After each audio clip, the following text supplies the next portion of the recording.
여러분 안녕하십니까? KBS 아메리카 뉴스입니다. 요즘 코로나19에 대한 백신과 치료제 개발이 한창입니다. 이 중 이미 존재하는 치료제들 가운데 클로로킨을 제치고 에볼라 치료제인 렘데시비르가 가장 유력한 코로나19 치료제로 주목받고 있습니다. 이채은 기자의 보도입니다. 에볼라 치료제 렘데시비르가 코로나19 치료에 효과가 있다는 연구 결과가 나왔습니다. If you look at the time to recovery being shorter in the remdesivir arm, it was 11 days compared to 15 days. 파우치 소장의 연구소가 실시한 임상실험에서 렘데시비르를 복용한 환자들은 다른 환자들에 비해 평균 4일 정도 회복이 빨랐습니다. 또한 코로나19 증상이 나타난 지 10일 이내에 해당 약물을 복용한 환자들의 62%가 퇴원해 늦게 치료를 시작한 이들보다 완치율이 13%나 높았습니다. 이처럼 렘데시비르가 코로나19 증상 개선에 분명한 효과를 보이며 식품의약국 FDA는 해당 약물의 긴급 사용 승인을 추진 중입니다. 긴급 사용 승인이 내려지면 공식 승인이 나기 전에 의사들은 코로나19 환자들에게 렘데시비르를 투약할 수 있습니다. 다만 파우치 소장은 해당 약물이 치료제로서 어느 정도 효능을 입증했으나 백신의 역할은 하지 못한다고 언급했습니다. No, this has nothing to do with vaccines. This is treatment for people who are already infected. Vaccines is to prevent infection in those who are at risk. 이미 코로나19에 걸린 환자들의 증상을 완화시킬 수는 있으나 일반인의 감염을 예방하지는 못합니다. 또한 렘데시비르가 코로나19로 인한 사망률을 줄일 수 있는지도 아직 입증되지 않았습니다. 보건 관계자들은 이를 좀 더 분석할 필요가 있다며 임상실험 전체 결과는 다음 달 중후반쯤에 발표할 예정이라고 밝혔습니다. 아직까지 개발된 치료제와 백신이 없는 가운데 렘데시비르는 첫 번째 코로나19 치료제가 될 수 있다는 큰 기대를 받고 있습니다. KBS 뉴스 이채은입니다. LA 한인회는 34대 한인회장 임기를 6개월 연장했습니다.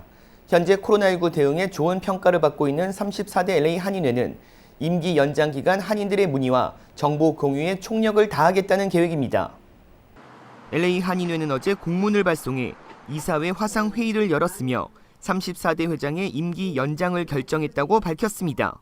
지난달부터 공청회 등 차기 회장 선거를 준비했지만 코로나19 확산으로 사회적 거리두기 행정명령 발동에 따라 선거 진행 자체가 불가능해졌다고 밝혔습니다. 한인회는 코로나19 대응에 집중하며 차기 회장 선거를 위해 적법한 절차에 따라 진행될 예정이라고 답했습니다. 임기 연장으로 정관과 이사 구성은 변화가 없고 로라 전 회장의 임기는 오는 12월 31일로 연장됐습니다. 현재 일부 한인 인사들이 출마 의사를 밝힌 가운데 이번 임기 연장에 대한 반발도 우려됩니다. 그러나 한인회는 임기 연장 결정은 현재 코로나19에 총력 대응하기 위함으로 다른 의도는 없다고 강조했습니다. 사람들이 엄청 많은 도움을 요청을 하고 있는데 일단 34대 임기 늘어나긴 했지만 이거는 순수하게 정말 코로나19 때문에 어려움 겪으신 동포들 돕기 위한 목적으로 지금 하고 있는 거고 그래서 그 일에 계속 집중하게 될 거죠. 34대 LA 한인회는 코로나19 관련 신속한 대응으로 한인들에게 좋은 평가를 받고 있습니다.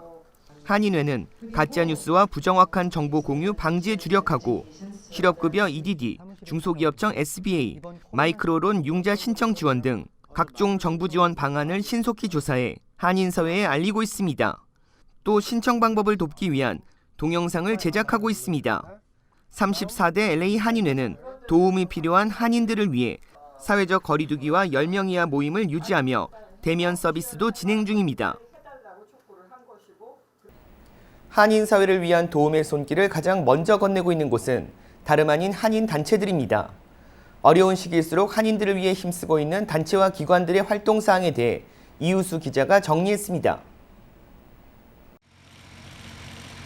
확진자가 늘어나고 사망자도 증가세를 나타내며 외부 활동이 자제되고 있는 요즘 한인 단체들을 중심으로 한인 커뮤니티를 위한 다양한 노력들이 펼쳐지고 있습니다.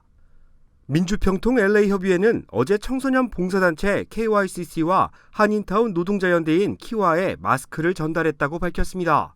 마스크 전달은 코로나19 사태 이후 7번째 이뤄진 것으로 이번 기부는 한인사회를 위한 다양한 활동을 펼치고 있는 봉사자들의 안전을 지키기 위해 진행됐습니다. 발달 장애인들을 위한 특별한 기부도 이어졌습니다. 한미특수교육센터는 어제 장애인 가족들을 위해 식료품과 생필품 지원을 펼쳤다고 밝혔습니다.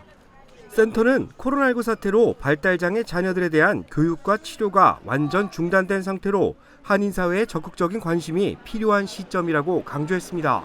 코로나19와 최전선에서 싸우고 있는 의료진들을 위한 도움의 손길도 이어지고 있습니다. 할리우드 차병원은 동양선교교회와 센트럴 라이언스 클럽 등 커뮤니티 곳곳에서 의료진들을 위한 물품들이 기부되고 있다고 밝혔습니다. 병원 측은 마스크와 장갑 등 구호품들을 적극 활용하며 코로나19 억제에 나서고 있다며 한인 커뮤니티에 감사를 전했습니다.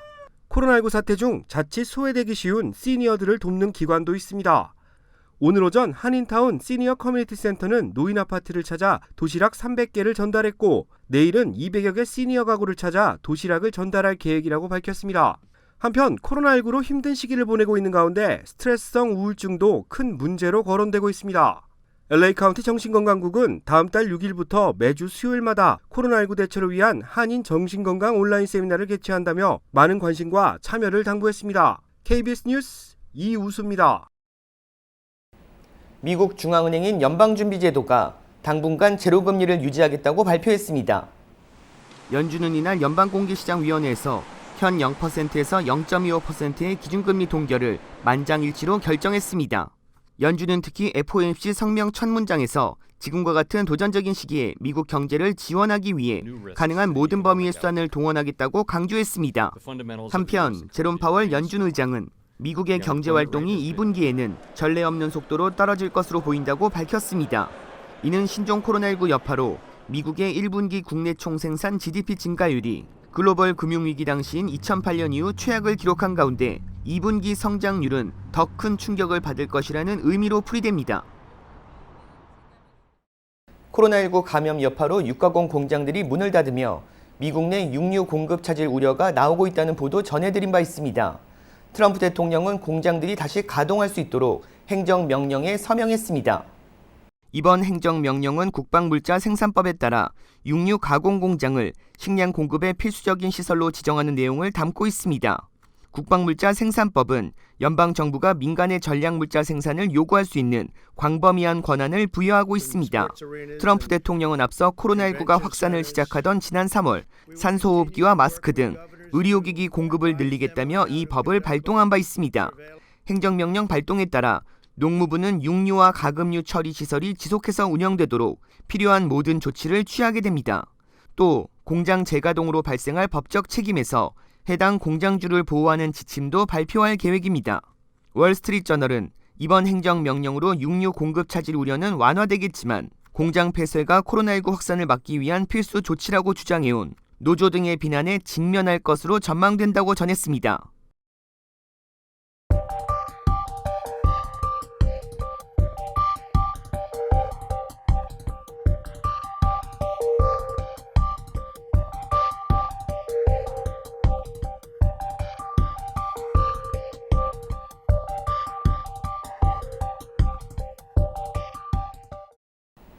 오늘은 LA 폭동 28주년입니다. 코로나19가 최대 이슈로 떠올랐지만 오늘은 한인사회에 씻을 수 없는 아픔을 남긴 날입니다. 한인단체와 한인시의원 등도 LA 폭동에 대한 일절 언급이 없어 아픔을 당한 많은 한인들을 위로하지 못했다는 아쉬움도 남습니다. 28년이 지난 지금 한인사회는 크게 발전했습니다. 함께 뭉친 힘이 컸습니다. 지금은 코로나19로 또 다른 어려움을 겪고 있지만 한인들의 저력을 보여주듯 위기를 잘 이겨내실 거라 믿습니다. KBS 아메리칸 뉴스 마칩니다. 고맙습니다.